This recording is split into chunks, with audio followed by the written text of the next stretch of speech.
자기소개 한 번만 해주세요.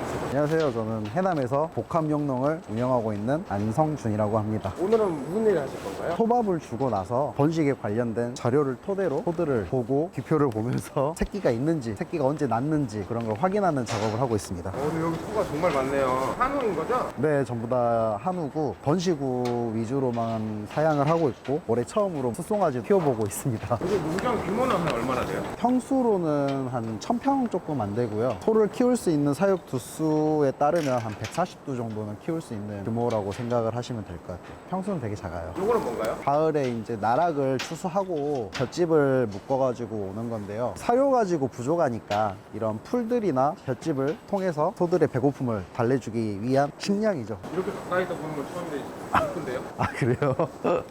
저는 이제 항상 보는 소라 뭐 이쁘다라기보다는 잘 크고 있구나. 혼자 하시는 거죠? 아버님도 이제 소밥을 주시는 건 같이 해주시는데 송아지가 아팠을 때나 태어났을 때에 관한 모든 관리는 저 혼자 하고 있는데 그렇게 힘들거나 그러진 않아요. 요거는 규모가 좀 작은 건가요? 어떤 분들은 크시다곤 하는데 제가 혼자 관리하기에는 좀 적당한 것 같아요. 운영하신 지는 얼마나 되셨나요? 한국농수산대학교를 졸업하고 2013년도에 내려왔으니까 딱 10년 됐네요. 전에는 그러면 다른 걸 고등학교 졸업하고 대학교를 가서 대학교 3년 있다가 내려오면 바로 정착 생활을 해야 되는 그런 게 있어요. 의무영농 교육이라고 하죠. 그러다 보니까 시골에 정착하게 되었습니다. 드시고 나가보시고 그러진 않으셨어요? 한창 어렸을 때랑 그때는 나가서 놀았는데 지금은 집사람이랑 같이 놀고 그런 데서 행복을 찾고 있습니다. 아버님이 원래 하시다가 네, 아버지가 원래 기존에 하고 계셨고 그때는 사육두수가 굉장히 적었어요. 20마리? 이거 하나 둘 셋 딱 이 정도밖에 소가 없었거든요. 대학교를 들어간다고 하니 이 축사만 지어주시고 제가 오고 나서 점점 두수를 키워갔죠. 점점 많이 늘어나네요.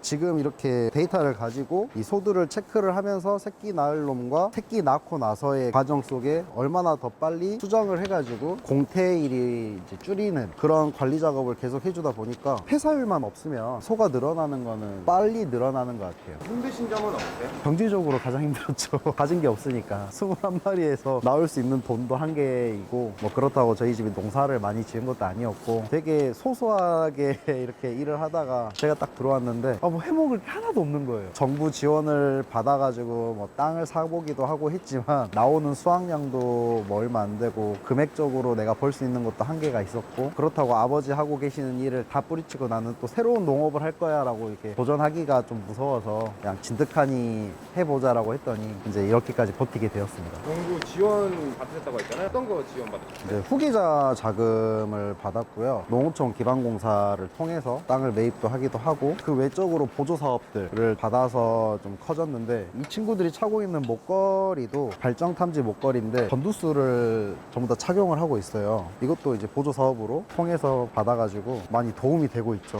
번식을 하는 데 있어서. 이것도 농업기술센터를 통해서 하게 된 거고 가동급익인데 어떤 분들은 자기 돈 주고 하시는 분들도 계시고 보조 사업을 하고 계시는 분들도 계시고 저 역시도 보조 사업을 통해서 설치를 해가지고 농업을 하는 데 있어서 굉장히 편리하고 시간적으로 많이 효율을 줄일 수 있을 것 같아요. 저거는 송아지인가요? 새끼? 네, 이틀 전에 태어났습니다. 이틀 전에 그럼 직접 다 받으시는 거예요? 카메라로 보고 있다가 아이가 못 낳을 것 같으면 제가 가서 도와주는데 혼자 나올 수 있게까지 계속 지켜만 보고 있는 거죠. 정 안 되면 제가 그때 가서 빼주고 되도록이면 혼자 낳는 게 좋아서 그래야 모성애가 좀 강해지니까. 하루 일과를 보면 어떻게 되세요? 목걸이에 탐지된 프로그램을 아침에 가서 보고 밤에 이제 제가 못 보기 때문에 전체적으로 이상이 있었는지 없었는지 활동량이 좀 많았던 소들이 체크가 되거든요. 체크된 소를 보고 활동량이 좀 있었구나 라고 생각을 하고 나와가지고 소밥을 주고 왔다 갔다 하면서 소들 기표 보면서 문제되었던 애들은 왜 되었는지 아니면 수정을 해야 되는지 발정이 왔는지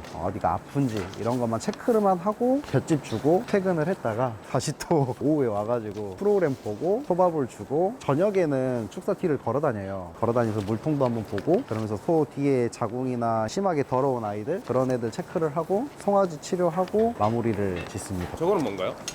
이건 선풍기인데 원래 밤에도 틀어주는데 요즘엔 좀 추워가지고 아침에부터 저녁까지만 바닥을 말리기 위한 바람을 좀 잘 통하게 하기 위한 수단으로 선풍기를 매일 돌리고 있어요. 보다 보니까 그 뿌리 잘린 애들도 있어요. 이 친구가 굉장히 사나웠던 친구라서 다른 있는 친구들을 때리고 다녀가지고 뿔을 제가 그냥 강제로 커팅을 한 거죠. 그리고 뿔이 있는 친구들은 굉장히 외소에서 맨 처음에 많이 맞았던 친구들, 서열에서 밀려가지고 맨날 뒤에 도망가 있고 이런 친구들은 제가 뿔을 살려놓고, 최근 들어서 이제 초산이나 이렇게 어린 애들은 뿔이 거진 다 제각이 되어 있습니다. 이 친구가 저희 집에 가장 오래된 친구거든요. 2015년 소인데 지금 8번 정도 새끼를 낳았어요. 그러면 얘 같은 경우는 A급이라고 보는 거죠. 근데 뭐 소가 좋아서 키운 게 아니라 번식 능력도 좋고 송아지도 잘 혼자서 케어를 하고, 새끼 낳고 나서 보통 이제 60일 안에 얘가 첫 수정이 들어가가지고 새끼만 잘 가진다라고 하면 끝까지 키울 생각이 있는 소고, 저는 이제 그거를 모토로 잡고 가고 있기 때문에 일단은 두스를 늘리고 보자 해서 옛날부터는 계속 그렇게밖에 못 해왔었죠. 지금은 이제 자궁이 안 좋거나 수정이 잘 안 되거나 공태일이 한 100일에서 150일 사이가 되면 과감히 도축장으로 보내거나 우시장에 판매를 하거나 이런 형태로 바뀌고 있어요. 올해부터 바뀌기 시작해가지고. 매출적으로 봤을 때는 애들을 키워서 다른 데로 이렇게 보내는 건가요? 말 그대로 상인들이 사가는 거죠. 정육점 하시는 분들이나 이런 분들이 사가는 거고, 번식 농가들은 대부분 송아지를 팔아서 매출을 대부분 올리시고, 수정을 했는데 새끼가 도저히 안 들어가지고 암소를 비육해서 파시고, 그러면은 보통 상인들이 사가면 그게 매출로 잡히는 거죠. 그러면 연매출이 한 얼마나 될까요? 송아지를 안 팔아봤거든요, 아직까지는. 올해부터 이제 숫소를 키운다라고 봐가지고 나간 소들이 별로 없어요. 원래 정상적으로 나갔다라고 하면 그래도 매출은 1억 한 초반대까지는 나오지 않을까. 사료비가 좀 세서 1년에 5, 6천 정도 들어가는 것 같아요. 이거 한번 봐도 될까요? 네. 이게 지금 이제 예상 분만을 11월, 12월, 1월 해가지고 분만 내역을 이렇게 나열이 돼요. 9월 달부터 내년 1월까지 해서 21마리 정도 예정이 되어 있지만, 이 소가 거의 대부분 다 데이터처럼 분만을 했거든요. 그래서 이제 12월 달이랑 1월 달에 새끼 낳을 애들 체크를 하고 다시 가서 데이터를 점검을 해보면 내년 6월 달까지 새끼 낳는 소들의 데이터가 나와요. 여기에서 빠진 소를 찾는 거죠. 이 데이터에 없다라고 하면 그런 소들을 찾아가지고 없애고, 그래야 농장에 마이너스를 안 안게 되고, 그걸 찾다 보면 사육수수가 생각보다 좀 더 빨리 늘어날 거예요. 성적으로는 번식우가 원래 54마리였거든요. 지금 아직 새끼가 다 태어나지 않았지만 올해 새끼 낳는 애들이 45마리 태어났더라고요. 54마리 중에 45마리가 태어나고 폐사율은 2마리 정도가 있었거든요. 폐사율도 잡고 2마리 공태만 더 잡아내면 번식률이 95% 이상이 나오는 거죠. 95% 성적이면 굉장히 잘했다라고 사람들이 생각하실 수도 있고, 저 역시도 뿌듯하죠. 청년 농업인들에게 해주고 싶은 얘기가 있을까요? 끝을 향해 달려가고, 그 끝이 도달했다 하더라도 다시 또 새로운 목표를 잡고 도전해 가야 할 의무가 있는 것 같아요. 우리가 하고 있는 일에 긍지를 갖고 좀 도전해 가다 보면 금전적인 거는 자동적으로 따라오는 것 같아요. 이제 막 시작하는 사람들한테는 보통 보면 부모님과 같이 하더라고요. 부모님 말이 다 맞으니까.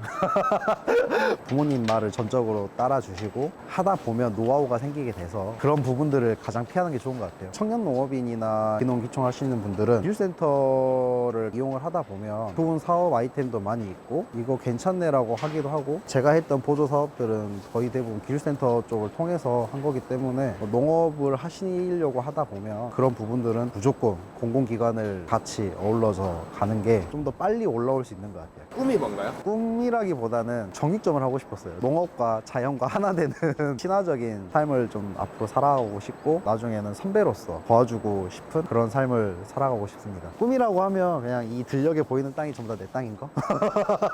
그런 삶이 올 때까지 한번 열심히 살아보도록 하겠습니다.